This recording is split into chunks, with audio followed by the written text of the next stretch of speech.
The United States, Europe.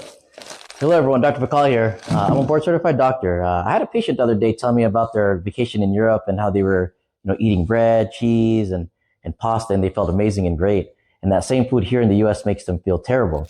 It's not the gluten. It's the ingredients and the laws. In the United States, our food supply is basically a chemistry lab. What's banned in Europe is still legal here. So, for example, like red dye 40, this is linked to hyperactivity and inflammation. In Europe, this requires a warning label. There's even bans on it. In the United States, we find this stuff in our candy, our cereal, and even our kids' vitamins. There's also potassium bromate. There's actually a possible carcinogen. This is banned in Europe, Canada, and China, and we find this stuff here in our bread. And there's also titanium dioxide. It's found in our gum, candy, and coffee creamer, and it's even used to make paint. Of course, this is banned in Europe. There's also brominated vegetable oil. This is banned in over 100 countries. Still allowed here in the United States. We find this in our citrus sodas. In most of Europe, food laws are stricter, so what you're getting is clean, minimal, real ingredients. For example, like their bread. It's just flour, water, salt, and natural fermentation. In cheese, it's often made from raw milk. It's aged naturally. There's no growth hormones. Their pasta, there's no bleaching. There's no preservatives, just durum, wheat, and water. And the yogurt, cultured milk, and maybe fruit. No thickeners, gums, or artificial sweeteners.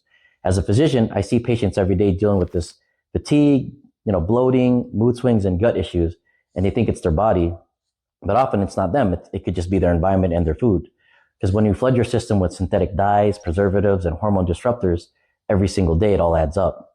And the wild part, these ingredients aren't essential. They're cheap fillers. Other countries don't even allow them. And, in Europe, they're used to their smaller portions. There's real ingredients, there's fewer drive-throughs, and they actually have time to eat. So, they're enjoying their wine, they got their smaller meals. Here in the United States, we want big, so we want the giant soda, we want the fried combos and all that stuff, So it's not just what's in the food, it's actually how they eat it too. But the truth is, you're not broken. Your body's actually doing its job. It's reacting to, garbage. It just never was designed to process.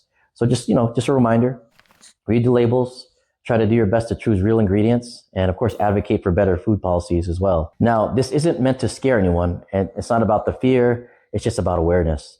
I always tell my patients, the more informed you are, the more empowered you are to make better choices. So just trying to help you cut through the noise, follow for more evidence-based health tips.